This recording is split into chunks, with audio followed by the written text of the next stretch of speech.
jour de Pentecôte, le bon Dieu, l'Esprit Saint, fit que Saint-Pierre, qui parlait un pauvre dialecte galiléen, fut entendu par tous. Alors moi, qui parle un français avec un accent italien, dans un milieu où il y a le Saint-Esprit, certainement nous aidera à nous entendre. Le récit de Pentecôte. Si on ne parle pas de la Pentecôte à cette occasion, quand est-ce qu'on en parle? On ne parle jamais. Ce récit de Pentecôte est très fameux, très, très populaire, mais si vous regardez, on ne le commente jamais, parce que le jour même de Pentecôte, en général, l'homélie, c'est sur l'Évangile, c'est pas sur la première lecture.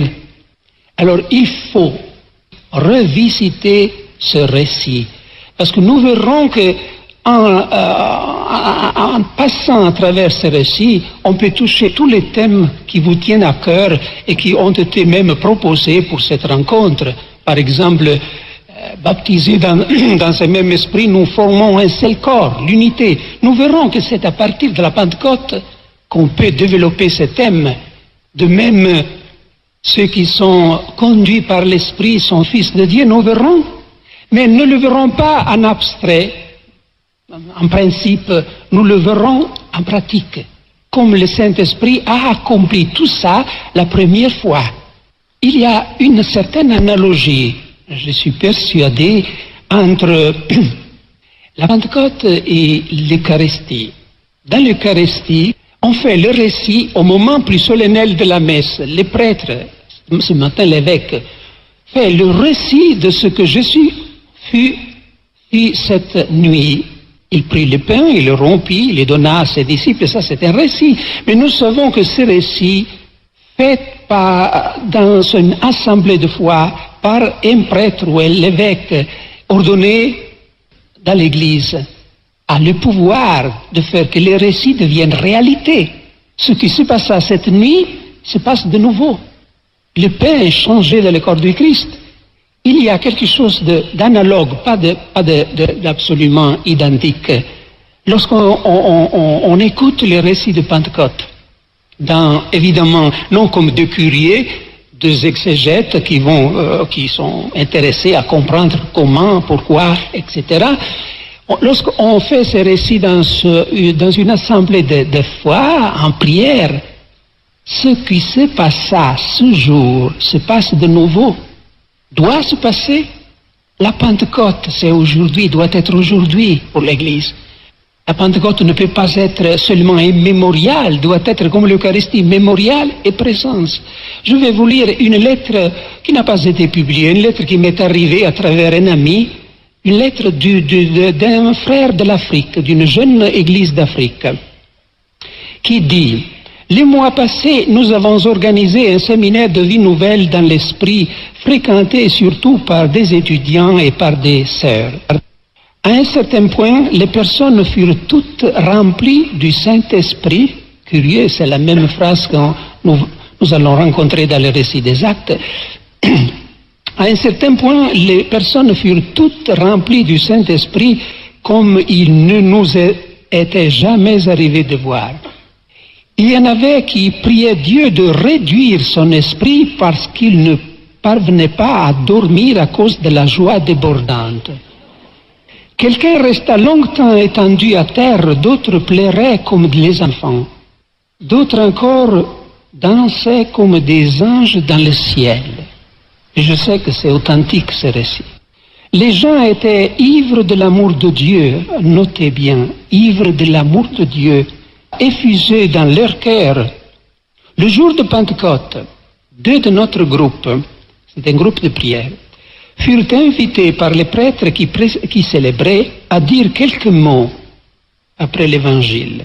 L'un d'eux commença en disant: aujourd'hui, c'est la fête de Pentecôte. Mais nous ne voulons pas faire mémoire de la Pentecôte qui eut lieu il y a 2000 ans. Nous voulons que la Pentecôte soit aujourd'hui.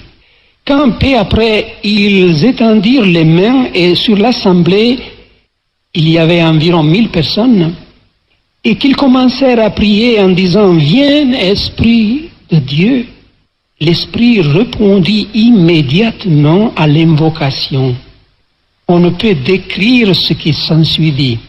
libération de liens occultes et démoniaques, guérison physique, conversion des gens qui renonçaient publiquement au péché. On n'avait jamais expérimenté une telle surabondance de l'esprit. Cette lettre, qui n'a rien de particulier, c'est une des nombreux témoignages qui circulent dans l'Église, nous dit que le renouveau n'est pas fini. Où il arrive, il produit les mêmes effets qu'il a produits lorsqu'il arrive en France ou en Italie. C'est nous qui sommes en retard, qui ne sommes pas préparés. Mais on voit que là où la flamme arrive, elle a la même force qu'elle avait lorsqu'elle est arrivée la première fois à nous, lorsqu'elle est arrivée à l'Église. Et je suis persuadé, mes frères et sœurs, que le renouveau, je crois en Europe, donc, nous partageons tous en Europe désormais la monnaie, la sécularisation, les problèmes, la richesse aussi, mais aussi cette terrible incrédulité, indifférence, cette satisfaction de ce que nous avons, culture, esprit d'entreprise, technique. Donc il nous faut l'âme. Je suis persuadé donc que le renouveau chez nous a besoin de passer à travers une nouvelle Pentecôte.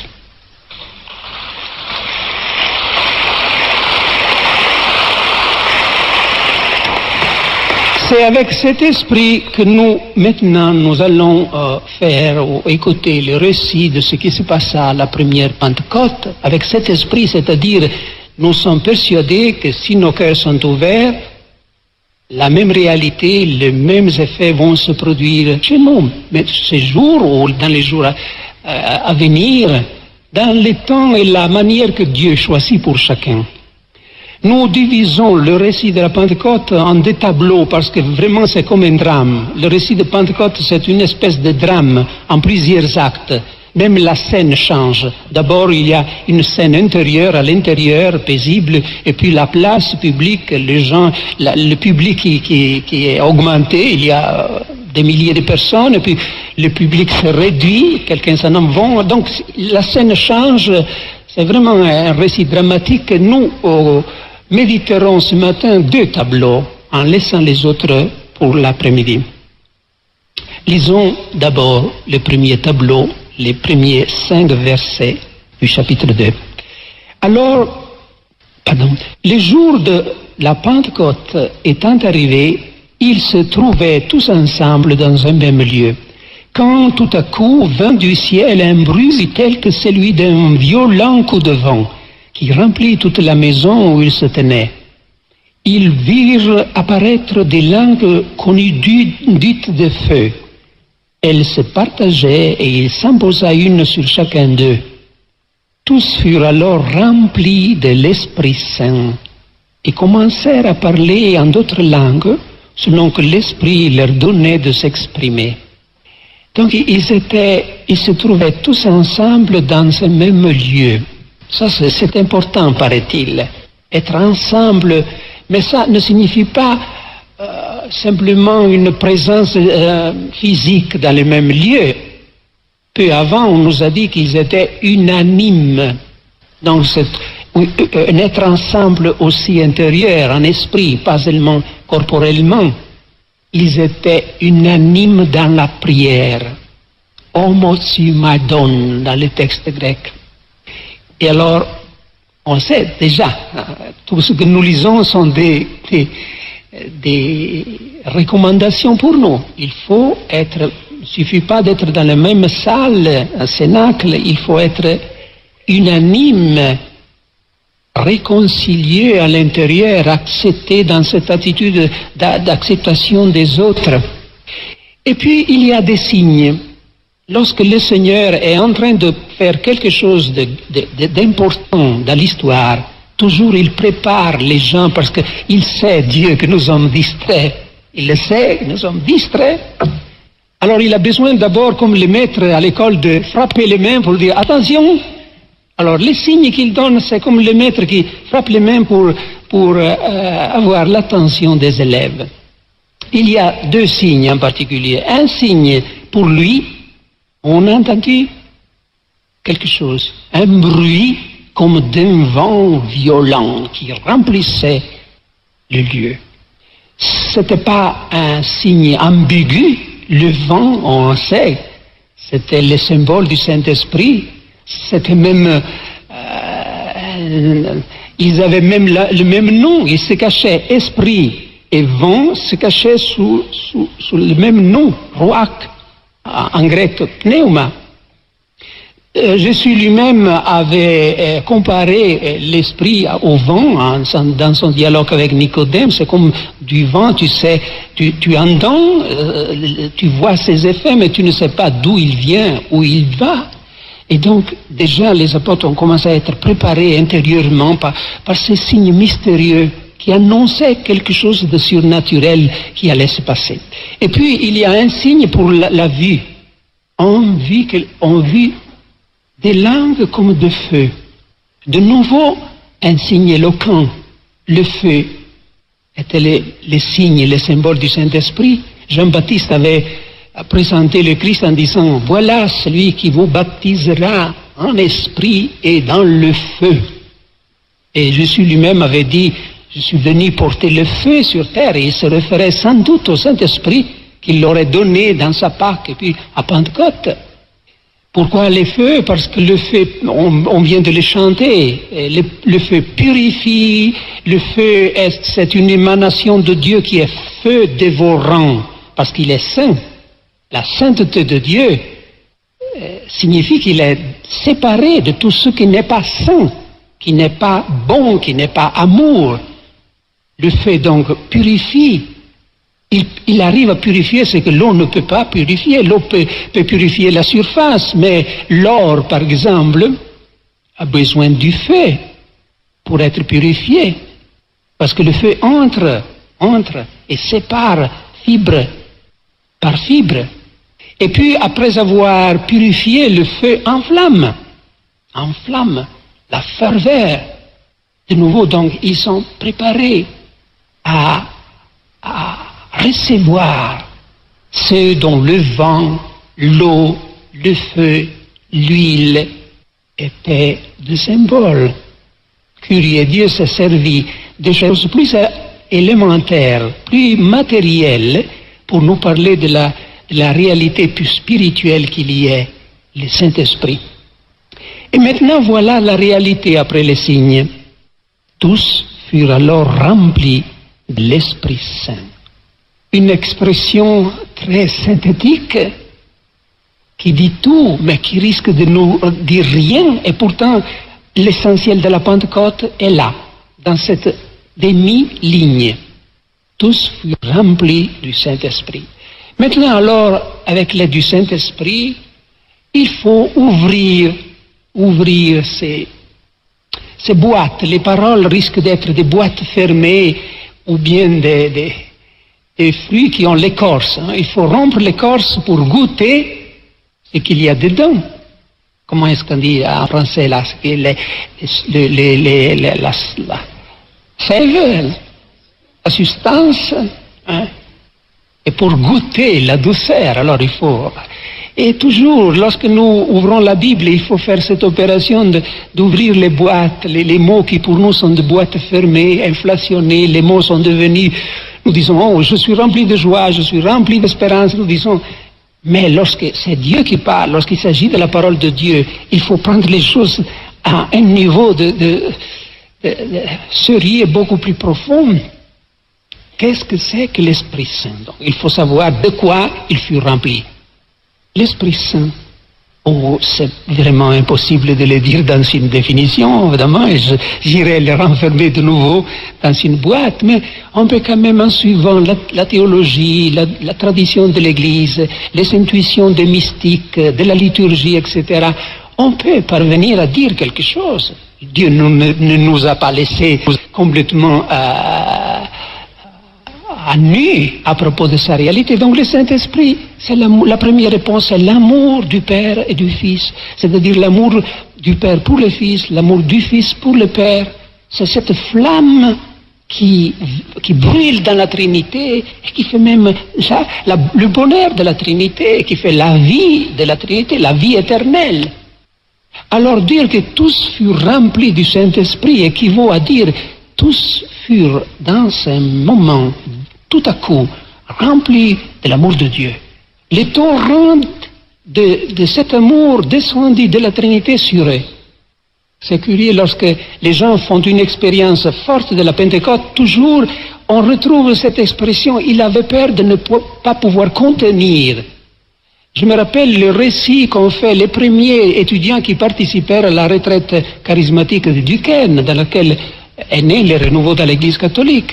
Et il y a une expression qui m'a toujours frappé, il disait, il y eut un moment où nous eûmes peur, on dit, de ne pas pouvoir résister à cet amour excessif qui était venu à nous et qui avait rempli en même temps notre cœur et même le lieu où nous étions.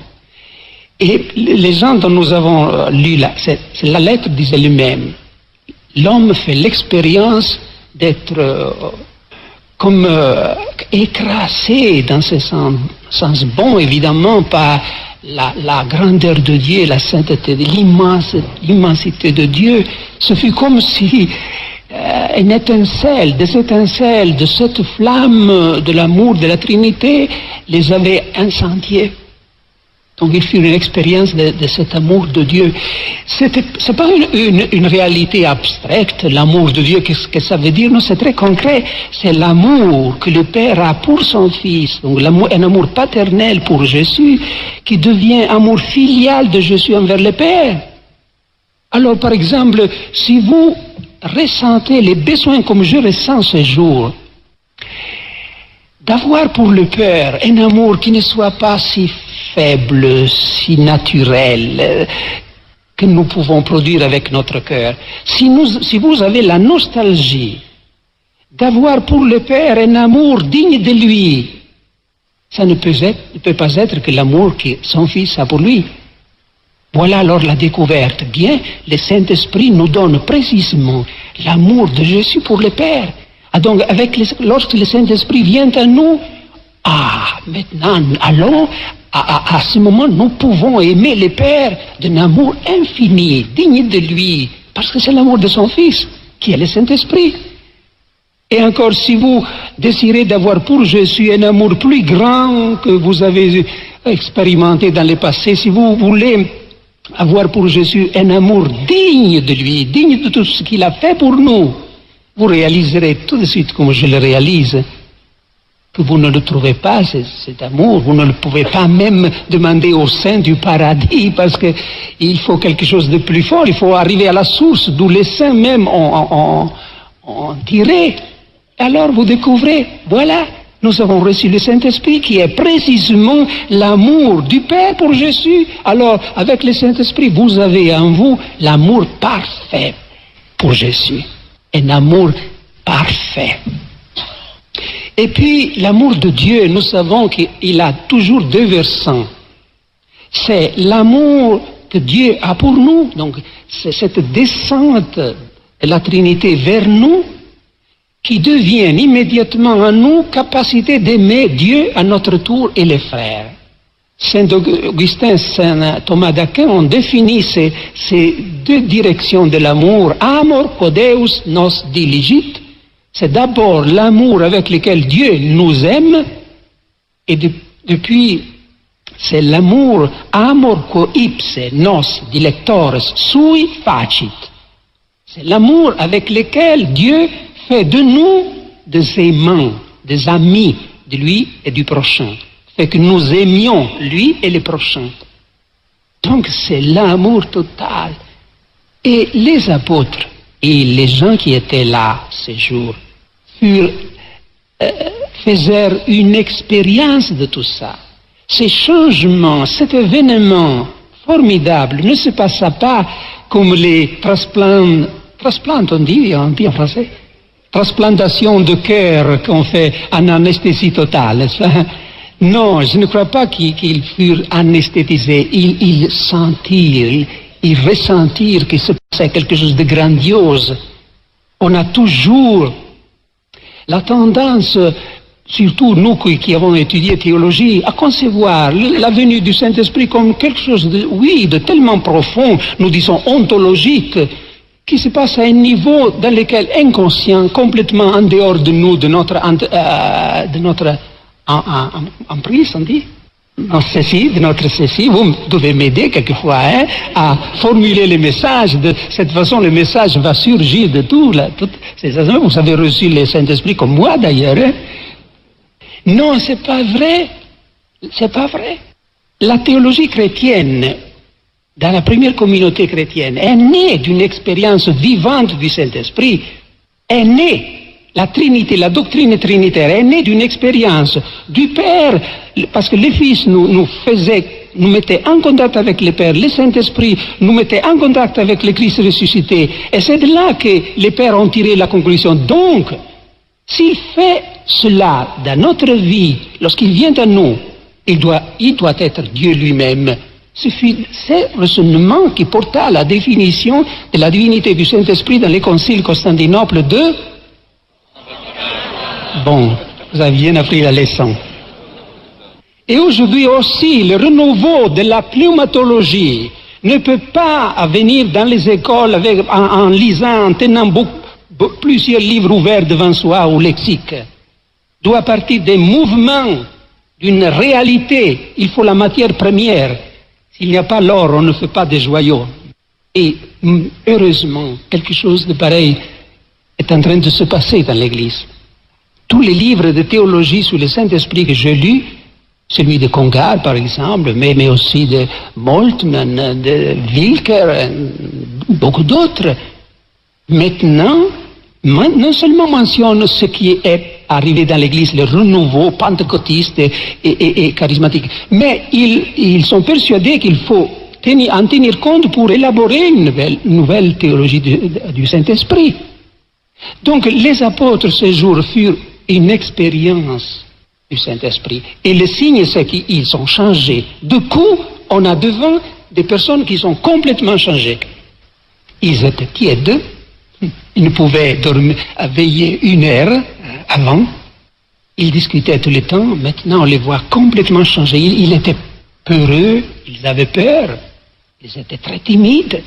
Même ils étaient cachés dans les cénacles. Maintenant, on les voit tout à coup courageux, impatients de proclamer les messages. Ça veut dire qu'il y a eu un changement visible.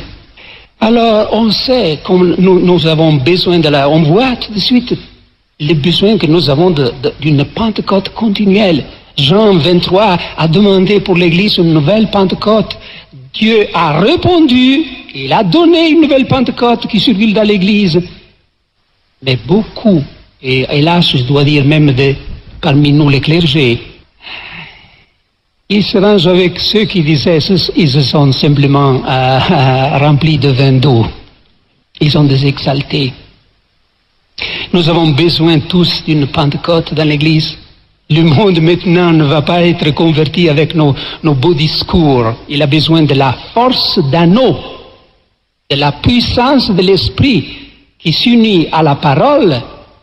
Alors lorsqu'il y a ces mélanges, là c'est beaucoup plus fort que la bombe atomique ou à l'hydrogène. Le Saint-Esprit qui s'unit à la parole, qui est fixé dans la parole, et qui exprime sa puissance lorsque la parole est proclamée, déclenche sa puissance. Nous en avons besoin de cette Pentecôte aussi, parce que nous avons besoin d'être renouvelés nous-mêmes dans notre amour pour le Père, pour le Christ, pour les prochains. Il y a encore une observation que je vais faire sur ce premier tableau. Donc, le récit commence en disant, le jour de Pentecôte, ils se trouvaient tous ensemble. Ça veut dire que la Pentecôte existait déjà avant la Pentecôte. Parce que c'est précisément le jour de Pentecôte que le Saint-Esprit vient. Vous y aviez jamais songé? La Pentecôte ne commence pas ce jour, elle existait. La plupart des gens étaient même à Jérusalem pour participer précisément à la fête de Pentecôte. Ah, est-ce que vous êtes un peu déçus de savoir que ça existait? Non. Et maintenant, nous allons voir que ça, c'est une révélation sur la signification de la Pentecôte. Et à moins de tenir compte de ça, on ne comprend pas la profondeur, l'événement de la Pentecôte. Saint Augustin se demandait déjà, voyez mes frères, les Juifs aussi fêtent la Pentecôte. C'est pas nous, les chrétiens seuls, les Juifs aussi. Et qu'est-ce qu'ils fêtent alors? Et il disait, regardez le mystère. 50 jours après l'immolation de l'agneau en Égypte et la sortie d'Égypte, parce que c'était vraiment 50 jours, selon les calculs internes à la Bible, 50 jours après la célébration de la Pâque en Égypte, sur le mont Sinaï, le peuple a reçu la loi de Dieu écrite sur des tableaux de pierre. Et voilà que 50 jours après l'immolation du vrai agneau de Dieu, le Christ, de nouveau le doigt de Dieu écrit sa loi, mais cette fois non sur des tables de pierre, mais sur le cœur des hommes. Alors le Saint-Esprit, c'est la loi nouvelle du chrétien. C'est même le principe qui donne vie à la nouvelle alliance. La nouvelle alliance a été accomplie, réalisée historiquement par le Christ sur la croix, mais elle devient actuelle, vivante, présente à l'Église, à chacun de nous, par le Saint-Esprit, lorsque le Saint-Esprit vient. C'est pour ça que on lit la vigile de Pentecôte, Exode 19. La vigile de Pentecôte, vous pouvez y faire attention, vous trouverez cette lecture. Et quelqu'un pourrait dire, mais qu'est-ce qu'il y a à faire? Qu'est-ce qu'elle a en commun, la théophanie du Sinaï avec la Pentecôte? C'est que la liturgie a très bien compris qu'ici, Saint Luc, dans le récit des Actes, veut précisément établir un parallélisme entre ce qui arriva au mont Sinaï et ce qui se passe à Pentecôte. En effet, au temps de Jésus, la Pentecôte juive ne rappelait pas tant le moment où les prêtres offraient à Dieu la prémisse du blé. Au commencement, la Pentecôte, c'était ça. C'était la fête des prémices qui était offerte à Dieu. Donc, c'était une fête liée au cycle naturel des saisons. Mais à l'époque du Christ, le contenu de la Pentecôte avait changé. Et au premier plan, il y avait non plus un fait naturel, cyclique, il y avait un fait historique. C'est-à-dire l'avènement du Sinaï. Le moment où Dieu donna sa loi, le décalogue au peuple, et sur la base de cette loi, il établit une alliance avec le peuple. C'est l'acte constitutif du peuple d'Israël. Donc la Pentecôte était la fête de la loi. Elle est aujourd'hui aussi pour les Hébreux. Un texte de la liturgie juive de Pentecôte aujourd'hui, Shavuot, dit aujourd'hui c'est la fête de notre Torah. C'est la fête de la loi. Et donc Luc le savait bien. Et s'il a présenté le récit, l'avènement de Pentecôte avec ses symboles, le feu, le vent, c'est justement pour nous dire, voilà, ce dont la Pentecôte ancienne était une prophétie, une attente, une figure, maintenant c'est réalisé. Mais ça, c'est simplement le vêtement, c'est l'esprit qui donne la robe nouvelle, embroidée. Mais il y a d'abord un changement intérieur qui est la Pentecôte essentielle, un changement du cœur. Et tout le reste, les charismes, les manifestations de joie, etc., doivent venir de cette transformation intérieure. Autrement, ça ne dure pas. Ça ne dure pas. Et c'est ce qu'on voit autour de nous. Donc la Pentecôte essentielle, c'est cette loi nouvelle, c'est-à-dire ces cœurs nouveaux. Parce que Ézéchiel avait déjà dit, je vous donnerai un cœur nouveau, je mettrai mon esprit en vous, j'écrirai ma loi dans vos cœurs, et finalement vous serez capable de mettre en pratique mes lois et mes statuts. Vous voyez, la Pentecôte, c'est la réalisation parfaite de cette prophétie. Dieu, le Père, à travers le Christ, a mis son esprit dans nos cœurs. Et donc sa loi, il nous a donné le cœur nouveau, et c'est seulement Maintenant que nous pouvons observer la loi, les décalogues, pas avant. Le Saint-Esprit n'est pas l'effet de notre observance de la loi, c'est la cause. Et je voudrais, si je peux abuser encore un peu de votre patience, on m'a dit que j'ai 1 heure, donc j'ai abondamment encore du temps, je ne profite pas. Il faut encore un peu aller en profondeur, voir qu'est-ce qui se passe lorsque le Saint-Esprit vient, d'abord dans les baptêmes évidemment, mais lorsqu'il vient d'une façon nouvelle, lorsqu'il y a une Pentecôte dans notre vie, on pourrait dire qu'est-ce qu'il se passe dans ce fameux baptême de l'Esprit, qui est rien d'autre qu'un renouvellement de la Pentecôte, une nouvelle, petite, personnelle Pentecôte. Qu'est-ce qui se passe? Comment est-ce que ce changement de cœur se réalise? Est-ce quelque chose d'abstrait? Non. Et vous savez qui a expliqué plus clairement ça, le processus à travers lequel on réalise ce changement radical de cœur de l'homme et d'un esclave sort le Fils, c'est Luther. C'est Luther, dans son sermon de Pentecôte, qu'il a décrit en profondeur, qu'il a compris Saint Paul, et ce mystère de l'esprit qui nous fait enfants de Dieu. Là, je touche le thème, comme on a mentionné, guidés par l'esprit, nous devenons les enfants de Dieu. Donc c'est de la sorte.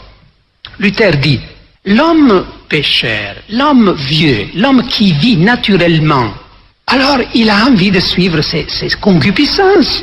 Alors il a envie de la femme d'autrui, du pouvoir, du plaisir. Il convoite. L'homme, et je dois dire aussi la femme, qui vit dans ce régime naturel, est fait ainsi. Alors, Dieu lui apparaît comme quelqu'un qui lui barre la route avec ses commandements. Tu ne dois pas convoiter la femme d'autre, tu ne dois pas convoiter les choses, la propriété d'autres, etc., le pouvoir, le plaisir. Et dans cette situation, Dieu devient l'ennemi, l'adversaire, celui qui empêche notre épanouissement.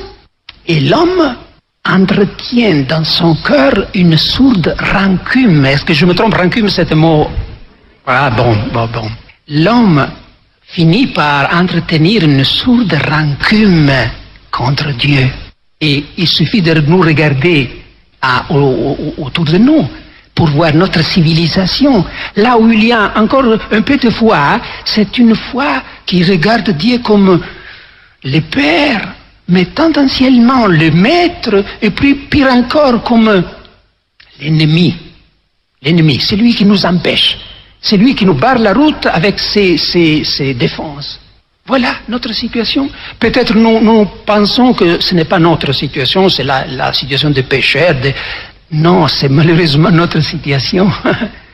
Là, il y a un fond caché de rébellion contre Dieu qui est là. Lorsque tout va bien dans notre vie, que nous n'avons pas de souffrance, pas de contraste, il est là. Cette possibilité, ces fonds troubles, de boue, restent là. Mais si quelqu'un, une obéissance difficile, un contraste, une souffrance, traverse notre vie, alors c'est vite fait de dire à Dieu, pourquoi tu es cruel? Je l'ai entendu juste avant de venir ici. Dieu s'acharne contre moi. Lorsque quelque chose vient secouer notre vie, alors on voit ces fonds de boue, troubles monter à nous envahir jusqu'à la pensée, à l'intelligence. Et nous devons lutter pour ne pas nous rendre à ces mouvements de rébellion. Alors maintenant, voyons ce que le Saint-Esprit fait. Cette œuvre fondamentale, essentielle, de laquelle Jésus parlait lorsqu'il disait « Il faut renaître de l'Esprit pour être enfant de Dieu ». L'Esprit donc vient d'abord dans les baptêmes, évidemment. Il vient dans les sacrements, la confirmation, l'Eucharistie, tous les sacrements, la parole de Dieu, la prière. Il vient dans les baptêmes de l'Esprit. C'est une venue dramatique, nouvelle, qui renouvelle tout. Alors, voyons qu'est-ce qu'il fait, le Saint-Esprit, lorsqu'il vient à nous. Il commence par nous ouvrir un œil nouveau. par nous faire regarder Dieu d'un œil différent.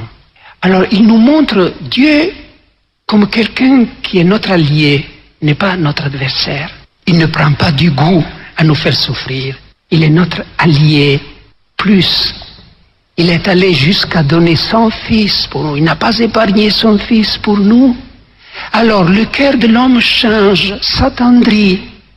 Et voilà les processus à travers lesquels l'esclave cède le pas au Fils qui, pour finir, s'écrie « Abba, Père, finalement je t'ai découvert.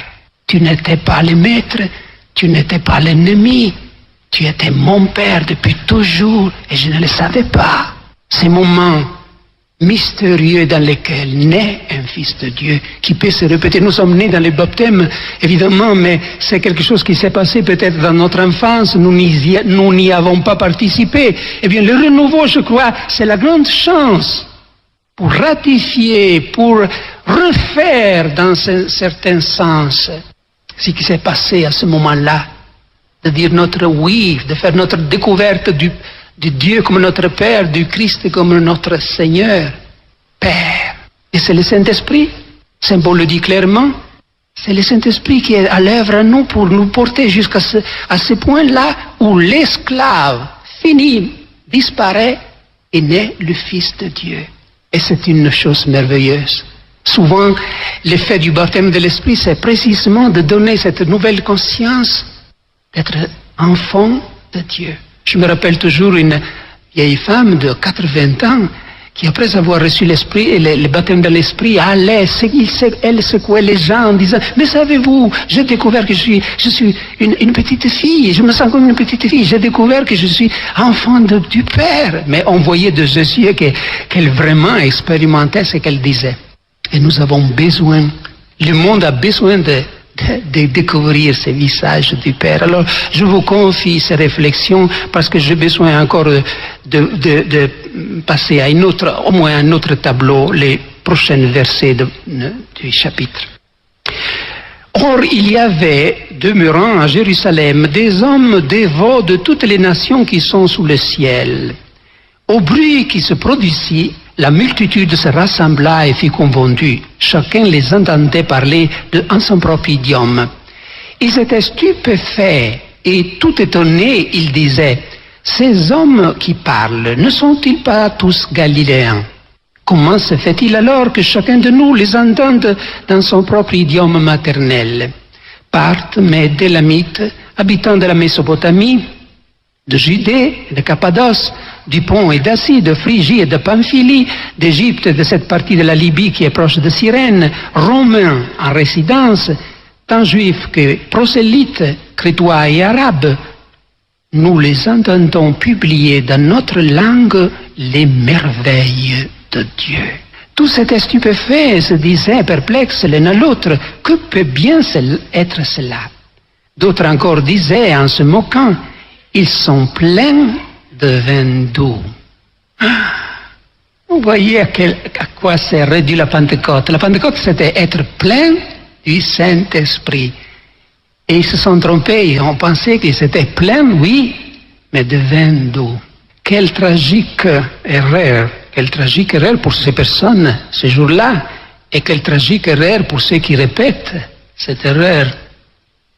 Bien, voyons la leçon donc, parce que ce récit de Pentecôte est vraiment dense de révélation divine. Qu'est-ce que nous pouvons apprendre à partir de ce second tableau de la Pentecôte? D'abord, l'unité, l'universalité. Ce que le thème disait, baptisés dans un seul esprit, nous sommes prêts à former un seul corps. Nous sommes appelés à former un seul corps. Et on voit tout de suite. Mais là, on le voit non en principe, on le voit en pratique, comme le Saint-Esprit accomplit cette tâche le jour de Pentecôte. Il y avait beaucoup de gens, différentes langues, différentes cultures, et tous furent réunis, tous entendirent l'unité donc. L'unité et l'universalité. Parce que Saint-Luc veut montrer à ce moment-là que l'Église est appelée à être une parce qu'elle a reçu le même esprit, et c'est le même esprit qu'ils reçoivent tous, mais en même temps, c'est pas une unité, comment dire, fermée, c'est une unité qui tend vers l'universalité. Elle doit rejoindre les limites de la Terre même. Et vous savez que univers, universel, est un mot formé par univers, qui signifie, qui tend vers l'unité. Versus signifie adresser, orienter. Donc universalité signifie quelque chose qui est orienté vers l'un, l'unité. Donc les concepts d'unité et d'universalité ne sont pas opposés, sont l'un dans l'autre. Il n'y a pas d'universalité de l'Église sans l'unité, ce serait un tas, un mélange de choses, pas une Église, un corps du Christ. Pareillement, il n'y a pas d'unité qui ne soit pas universelle, parce que la rédemption du Christ doit être universelle. Et nous voyons accomplir cette merveille, cette unité nouvelle qui surgit dans le monde, ces signes d'unité que Dieu avait promis, dont Israël était le symbole, le porteur, comme le porteur d'une semence, d'une espérance. Maintenant, c'est accompli. Ces signes d'unité parmi toutes les nations. Et évidemment, c'est aussi notre tâche d'aujourd'hui. Mais là, nous voyons que l'unité des chrétiens aujourd'hui ne peut pas suivre une ligne, une direction, une stratégie différente de celle qu'a suivi le Saint-Esprit le jour de Pentecôte. Le Saint-Esprit agit en deux temps. L'unité, évidemment, c'était quelque chose de très difficile, même pour le Saint-Esprit, parce qu'il eut besoin de 2 reprises. Le jour de Pentecôte, le Saint-Esprit accomplit l'unité entre les Juifs résidents et les Juifs croyants de la diaspora. Mais c'était tous des croyants. Seulement, il était divisé parce qu'il y en avait 2 qui habitaient en Israël, en Palestine, et il y en avait d'autres qui parlaient le grec ou le latin, etc. Mais c'est une unité encore partielle. Oui, c'est une grande unité. Il eut besoin de notre Pentecôte dans la maison de Cornélius pour faire ouvrir encore la porte et conduire l'Église à cette conscience qu'elle devait s'ouvrir aux païens. C'était un pas terrible, difficile. Et il fut nécessaire discussion, de rassembler à Jérusalem, de mettre ensemble, il fut nécessaire même un compromis pour pouvoir achever cette universalité sans compromettre l'unité. Ou quelles leçons, si j'avais le temps, on pouvait développer de là. Il y a d'abord une œuvre du Saint-Esprit qui pousse, qui donne la possibilité de marcher vers l'unité. Mais après, il y a aussi le travail des hommes. Donc, il fut nécessaire pour les apôtres de mettre ensemble les différents points de vue, c'est de Paul, de Barnabas, de Jacques. Alors, nous voyons qu'il y a de la place dans l'Église pour un œcuménisme charismatique qui reçoit la poussée du Saint-Esprit et la transmet à l'Église. Mais après, il faut attendre. Il faut que les autorités de l'Église discernent. Alors, il y a une place aussi pour l'œcuménisme théologique, doctrinal, les dialogues entre les églises. Un œcuménisme ne peut pas se passer de l'autre. Et je suis toujours étonné de voir comment, finalement, le Saint-Esprit guida l'Église vers cette découverte. C'était quelque chose d'absolument nouveau, impensable. Que la loi de Moïse et puis cette religion juive devait s'ouvrir et devenir une possibilité, un salut pour tout le monde. Comment donc le Saint-Esprit s'acquitta de cette tâche? Voilà, c'est simple. D'abord, il vint sur les apôtres avec des signes particuliers, il fit parler en langue. Et puis nous voyons qu'après, dans ce que nous avons lu, il vient sur les gens qui étaient là, tous pour remplis du Saint-Esprit, du moins ceux qui acceptaient. Les jours où Pierre, dans la maison de Cornélius, baptisa les premiers païens, de même, le Saint-Esprit vint sur Cornélius et les autres, exactement avec les mêmes expressions et formes avec lesquelles il était venu le jour de Pentecôte sur les apôtres. C'était comme pour dire clairement, vous voyez, je viens à vous, je viens à ces gens-là comme je suis venu sur vous, donc vous êtes appelés à être un. C'est ce que le Saint-Esprit a fait aujourd'hui. Il est venu en différentes églises, d'abord chez les protestants, les pentecôtistes, et puis dans d'autres églises, avec les mêmes manifestations, les mêmes, pour être inéquivocable, pour nous dire, si je viens sur tous les croyants, tous ceux qui croient dans le Christ et sont baptisés et acceptent la Seigneurie du Christ, alors vous ne pouvez pas ne pas vous mettre en marche vers l'unité. Pour moi, au moins, ça a été la plus grande raison de me donner, de me mettre à disposition de l'unité chrétienne, de l'œcuménisme. J'ai remarqué, donc si le Saint-Esprit vient sur mes frères protestants, il produit le même effet que chez nous, ça ne peut pas être un hasard. Il faudra que nous acceptions, nous recevions cette leçon aujourd'hui. Non pour dire alors tout est fini, l'unité est accomplie, non, pour nous mettre en marche pour cette unité qui doit être évidemment une unité qui mène non des charismatiques à part, mais toute l'Église. Autrement, ce serait une nouvelle Église, ou, dans la meilleure hypothèse, un nouveau ordre religieux dans l'Église. Mais il y en a assez déjà, n'est-ce pas? Encore une dernière observation, et puis je vous promets d'en finir. Pourquoi Saint Luc donne tant d'importance à ces phénomènes de langue? Pourtant, il y a eu plusieurs manifestations charismatiques le jour de Pentecôte, sans doute, guérison, prophétie, mais il accentue ce problème, cet aspect, et pour cause. Encore une fois, il veut nous dire quelque chose implicitement, nous renvoyant à une autre page de la Bible, précisément au récit de Babel. C'est pour ça que la liturgie nous fait lire aussi le récit de Babel le jour de Pentecôte. Pour nous dire, voilà, maintenant quelque chose se passe qui renverse ce qui se passa à Babel. À Babel, ils parlaient tous la même langue, et à un certain moment, personne n'entend l'autre. À Pentecôte, ils parlent tous des langues différentes, et on a une liste, vous avez écouté, et à un certain moment, tous se comprennent parfaitement. Où est l'explication? Il faut revenir au récit de Babel. On voit alors, les constructeurs de Babel n'étaient pas des athées qui voulaient défier le ciel. On a oublié ça, même si certains pères de l'Église l'ont dit. Non, c'était des hommes pieux religieux qui voulaient construire un temple. Cette tour fameuse, c'était un temple. On en voit des ruines dans Mésopotamie encore. Il s'appelle Zikkurat. Ce sont des temples à terrasses superposées. Ils voulaient construire un temple. Mais, écoutez ce qu'ils disent, leurs propos. Ils disent, venez, faisons une ville, construisons une ville, faisons une tour dont le sommet touche le ciel. Faisons-nous un nom pour ne pas nous disperser sur la face de la terre.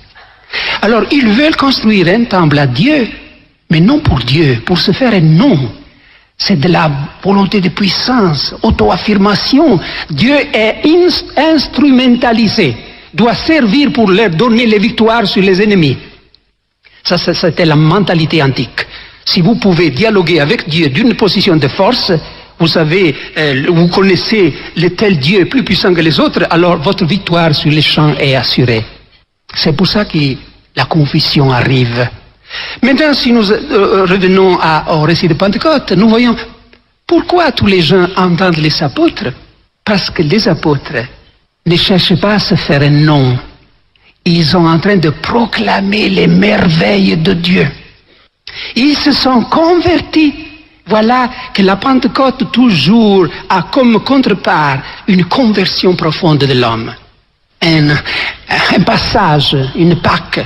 Ces apôtres qui auparavant discutaient toujours, qui étaient les premiers, qui étaient préoccupés de se faire une place, de se procurer une place après que le Seigneur aurait instauré son règne. Vous rappelez l'histoire des disciples, hein? Ils étaient préoccupés donc de conquérir une position de force à l'intérieur du groupe.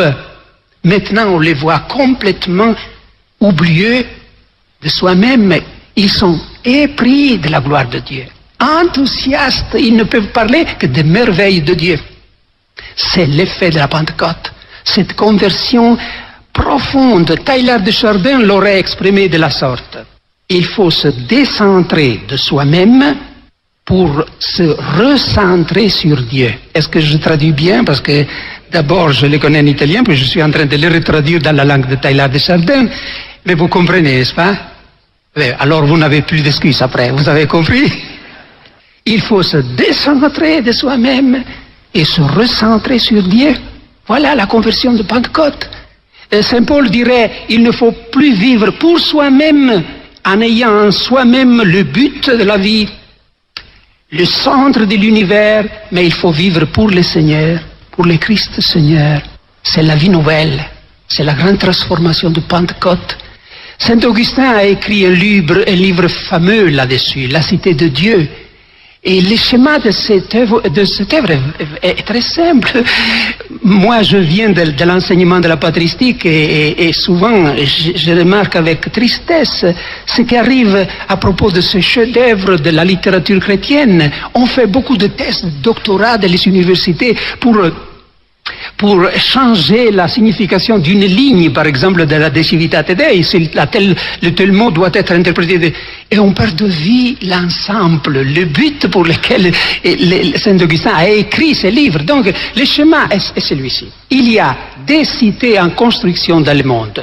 Dans un cantier, on construit la cité de Satan, qui s'appelle comment? Babel.